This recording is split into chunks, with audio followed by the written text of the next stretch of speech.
Botox, gamot sa mga sakit sa mata? Hi mga idol, ako si Doc Dongs. And welcome back to my channel.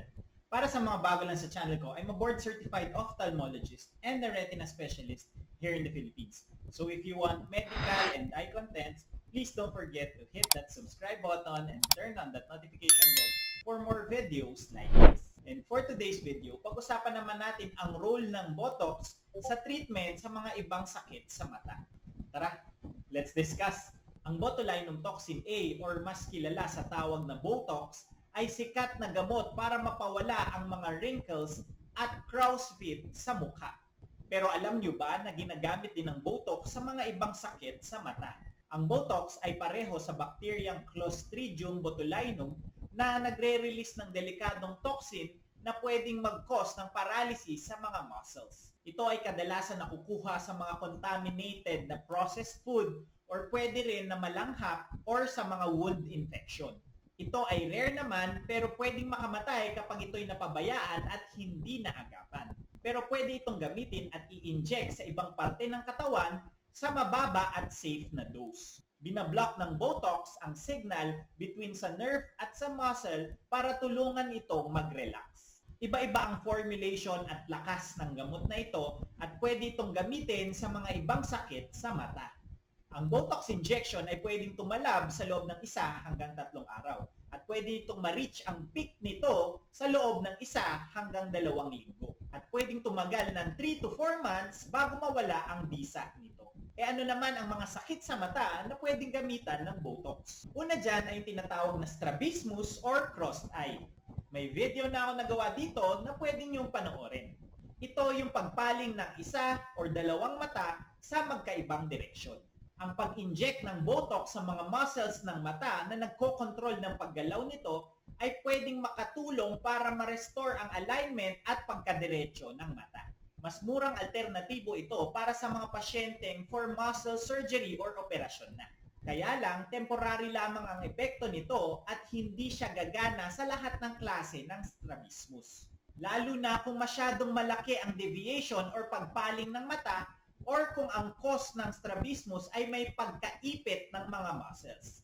Pwede rin gamitin ang Botox injection para sa mga may eyelid twitching or spasm sa muka at sa mata.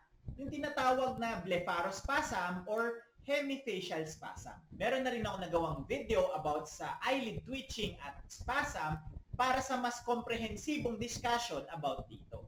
Ito ang hindi makontrol na pag-contract ng mga muscles sa mata at sa paligid nito. At pag sobrang lala ay pwede itong umabot sa hindi mo na mabuksan ng tuluyan ang iyong mga mata. Ang Botox ay pwedeng makatulong para maparelax ang mga nagko-contract na muscles sa mga pasyenteng may eyelid twitching at spasm. Actually, isa ito sa mga unang sakit sa mata na naaprubahan ang paggamit ng Botox. Bukod sa spasm, ay pwede rin itong gamitin para sa mga may facial paralysis or yung Bell's palsy.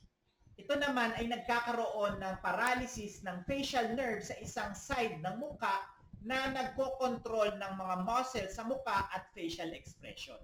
Dahil nagkakaroon ng paralysis or panghihina sa mga muscles, ay pwede itong mag-cause ng hindi magandang pagsara ng mga mata.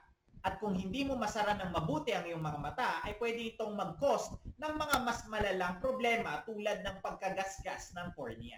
So, kailangan natin maprotektahan ito sa pamamagitan ng pag-inject ng Botox sa upper eyelid or talukap para magkaroon ng panghihina ng muscle at bumaba ito para maproteksyonan ang cornea mula sa pagkagasgas at damage na pwedeng makabulag. Pwede rin makatulong ang Botox injection para sa mga pasyenteng merong tinatawag na entropion.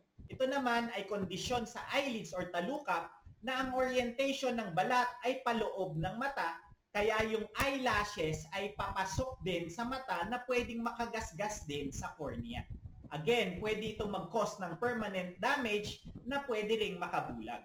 Makakatulong naman ang Botox injection para ma-relax ang eyelid at mabalik ito sa tama nitong posisyon. Ito rin ay isang alternatibong option para sa mga pasyenteng ayaw pa or hindi pa pwedeng operahan. Pero again, ito ay temporary lamang at pwedeng gamitin habang naghihintay sa iyong operasyon. Next naman, pwede rin gamitin ang Botox para sa mga merong excessive tearing or malalang pagluluha. Pwede kasi makatulong ang Botox injection para ma-relieve ang malalang pagluluha, lalo na kung ang cause nito ay ang pagbara sa daluyan ng luha. Ini-inactivate kasi nito ang paggawa ng luha sa lacrimal gland para mabawasan ang pagluluha. Again, pwede rin itong maging option habang naghihintay para sa mas permanent na effect ng surgery. Sa lahat ng sakit na pwedeng makatulong ang Botox, ang tanong, safe nga ba ito? Yes, safe naman ang surgery, kaya lang dahil procedure pa rin ito, ay pwede pa rin magkaroon ng mga complications na pwedeng mangyari, pero ito ay rare lamang at tulad ng effect ng Botox ay temporary lamang. Ito rin ay FDA approved para sa mga ibang sakit na nabanggit ko. Ang pinaka-common na side effect nito ay yung pagbagsak ng talukap na gumagaling naman ng kusa. Although hindi ito ina-advise sa mga buntis or breastfeeding, sa mga pasyenteng may myasthenia gravis, sa mga pasyenteng nagtitake ng aminoglycoside na isang uri ng antibiotic, at sa mga may allergy dito.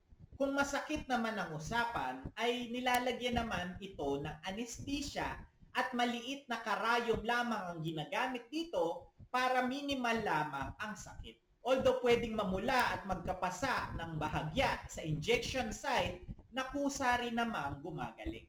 Ang Botox sa tamang dosage ay safe naman gamitin para sa mga ibang sakit sa mata. At alternative option ito para sa temporary relief ng mga simptomas ng mga sakit na ito. And that's it for today's video. Ngayon, alam mo na ang role ng Botox sa ibang sakit sa mata. Please don't forget to like, comment kung may mga questions or suggestions in topics, subscribe, and hit that notification bell for more medical and eye contents. Ngayon, mas may alam ka na.